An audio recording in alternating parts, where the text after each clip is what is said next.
Baik, selamat pagi. Kami dari kelompok 3 semester 6 Prodi Bebas Keterit Undangan akan mempresentasikan dokumen tentang produk belajar Pancasila. Tapi sebelum itu kami akan memperkenalkan diri dan mulai dari teman saya dulu.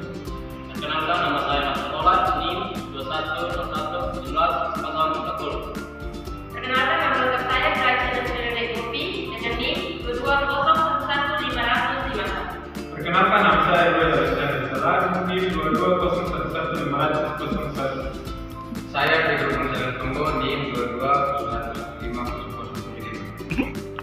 Saya Marjani, NIM 22119. Baik, selamat menyaksikan. Dalam profil pelajar Pancasila itu terdiri dari 6 dimensi. Yang pertama keturunan, bertakwa kepada Tuhan Yang Maha Esa dan rahmat mulia. Yang kedua itu berpendidikan global, yang ketiga hukum boyo, yang keempat kreatif, yang kelima penalaran kritis, yang keenam mandiri.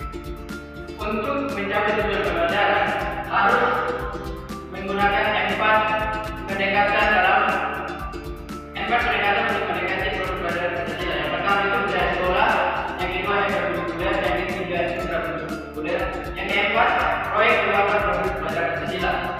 Dari bagian budaya sekolah, pendekatan budaya sekolah dalam kurikulum merdeka berfokus pada penciptaan lingkungan belajar yang mendukung perkembangan karakter siswa sesuai dengan produk belajar Pancasila.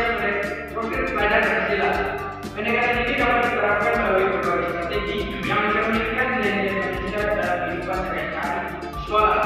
Contohnya itu membudayakan salam, sapa, senyum atau yang disebut dengan 3S, dan juga disiplin waktu, gotong royong dalam menjaga kebersihan sekolah. Pak Menteri gimana? Kita akan menjelaskan tentang ekstrakurikuler yang berkaitan dengan kurikulum merdeka. Pendekatan ekstrakurikuler dalam kurikulum merdeka ini bertujuan untuk mengembangkan minat dan bakat siswa serta menerapkan nilai-nilai Pancasila dalam kehidupan sehari-hari. Pendekatan ekstrakurikuler dalam kurikulum merdeka ini juga dapat mengembangkan wawasan siswa, mendirikan variasi pembelajaran, membantu siswa menerapkan nilai-nilai Pancasila dalam kehidupan sehari-hari, dan juga membantu siswa mengembangkan keterampilan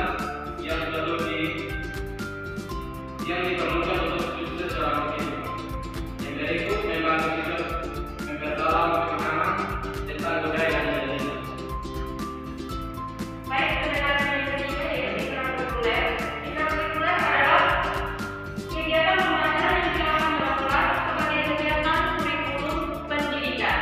Nah, di dalam ekstrakurikuler yang menjadi pembeda antara kurikulum K13 dengan kurikulum merdeka yaitu terletak pada capaian pembelajaran yang dicapai.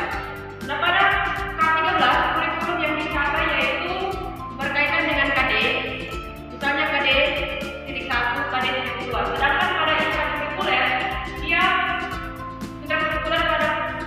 pada kurikulum merdeka itu capaian pembelajarannya pada paragraf atau narasi.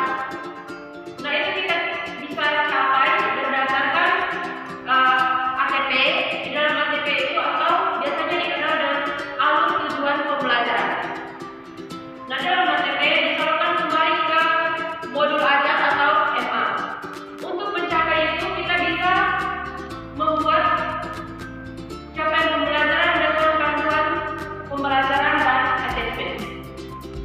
Kemudian yang menjadi pembeda yaitu pada kurikulum K13 alokasi waktunya tidak menetap, sedangkan pada kurikulum merdeka alokasi waktunya itu antara 70 sampai 80%. Baik, teman-teman yang terakhir yaitu adalah proyek pengembangan produk belajar Pancasila. Dan di sini untuk mempermudah pengetahuannya saya singkat dengan kelima. Kelima itu dibandingkan dengan ekstrakurikuler yang alokasi waktunya 70 sampai 90%, dan di sini kelima itu hanya 20 sampai 30% alokasi waktu. Dan di sini kelima itu tidak mencakup sebagai pembelajaran atau tidak berkaitan dengan sebagai pembelajaran yang wisata. Jadi sedangkan kelima itu dia menggunakan tema. Dan di sini tema yang biasa dipakai itu ada 7 tema, yaitu kewirausahaan, kearifan lokal, kehidupan berkelanjutan, suara demokrasi, bangun jiwa dan raga, berrekayasa dengan teknologi, dan kebekerjaan. Baik, dalam tema yang di dalam kelima itu bisa ya dalam panduan pembuatan produk Pancasila, produk pelajaran Pancasila. Dan di situ untuk tema itu biasa dibuat dalam modul proyek itu dia sama dengan modul ajar yang dalam kuliah yang terdapat di dalam cara pembelajaran. Baik, hanya itu saja dari kelima. Baik, itu tadi presentasi dari kelompok kami tentang monumen produk pelajaran Pancasila. Sekian dan terima kasih. Assalamualaikum.